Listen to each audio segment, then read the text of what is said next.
Get ready. Gentlemen, today the subject of our discussion is constitutional reforms. I shall take a little time to put across my point of view to you for your consideration. It is a vast subject, and many things have been said with regard to this by numerous people. But I am very glad to see that in India, in response to the call of our leader and Prime Minister, a national debate is going on. We are discussing something which is definite, which is concrete, and which has been placed before the nation by our government through parliament. It is one of the characteristics of our prime minister to be as democratic as possible in every sphere of the activity, indeed in every matter with which the deals. Therefore a bill with specific and concrete proposals has merely been introduced, but no further discussion has taken place on it. The sole reason is obviously there cannot be any doubt that the government wants to have an extensive public debate on the issues involved. I have no doubt whatsoever that from every nook and corner of India we shall hear of conventions, conferences, and seminars dealing with the proposals that have been formulated by the constitutional amendment bill which has been moved by the law minister. Now, if I place before you the main things suggested in the amendment and try in my humble way to justify them, I would like to deal with some preliminary objections, if I may use that expression. The first is an objection which, in my opinion, has been taken visually and in a very indefinite manner, that the Constitution should not be amended.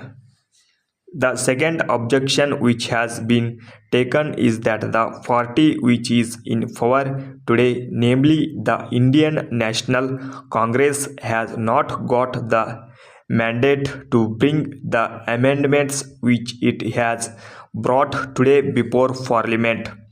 I do not want to go into the matter from a political point of view, but I would like to deal with this aspect as legally as possible. There is no country in the world which has a written constitution where amendments have not taken place, wherein no power granted for the purpose of bringing about amendments. Each generation has a right to choose to itself the form of government it believes the most promotive of its own happiness. I leave the objection, therefore, by merely saying that this objection needs to be rejected.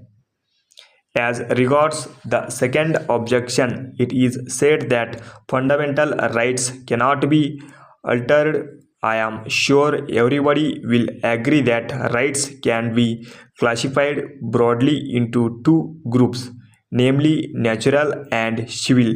Natural rights are inherent, which come from the elementary laws of nature, such as the right of life, the right of freedom, and the like.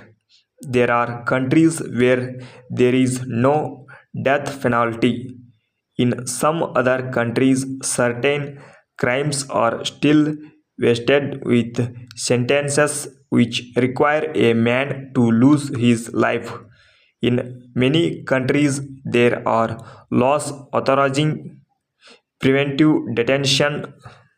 In some countries, there is no such law.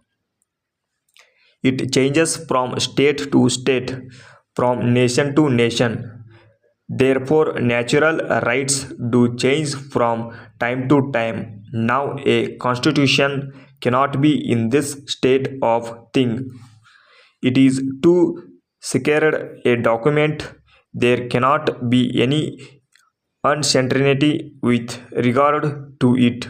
So this concept of basic structure is something, if I may say so with respect, so difficult to understand and so impossible of comprehension that one cannot rightly accept such a doctrine just because of some judges of the Supreme Court have said if the person who is making this objection has not taken into account the facts of the recent history, Parliament could hardly do anything to bring about the social changes and to bring progress. Its real power has been taken away by the judiciary as a result of series of judgments the Prime Minister did, if I may say so with respect to what every right thinking person would have done under the circumstances in advising the President to dissolve the Parliament merely its term was to expire and to hold the general elections to the Parliament. Dear sirs, we thank you for your letter of the 2022 instant enclosing a check for rupees 10,000 in full settlement of our outstanding bills. We have great pleasure to inform you that we are having a clearance sale of our cotton goods as it is necessary for us to dispose of some of our stocks as early as possible. We are sending here with a copy of our latest catalog as well as a few pamphlets which we think you will like to have. Our catalog describes the different items fully in order to enable you to make a selection. We are also sending by lorry a few samples of the different cotton items that we can offer. In view of the fact that this is our last clearance sale, we are giving a special discount on this occasion. We hope you will take advantage of this special offer and favor us with your valuable order, which will receive our prompt attention. We have also to inform you that during the next month, we propose to increase the prices of number of items at present included in the catalog. The increases have become necessary in view of the higher costs that we have now to incur in the purchase locally of some of our raw materials which we used to important. In spite of our best efforts, we could not get the local materials at a cheaper rate. In the circumstances, we have no alternative but to increase of prices. As you are one of our most important dealers, we think we should not take you by surprise by revising our rates without notice. You will be well advised to place an order immediately for some of items which are likely to become costlier next month. Yours faithfully.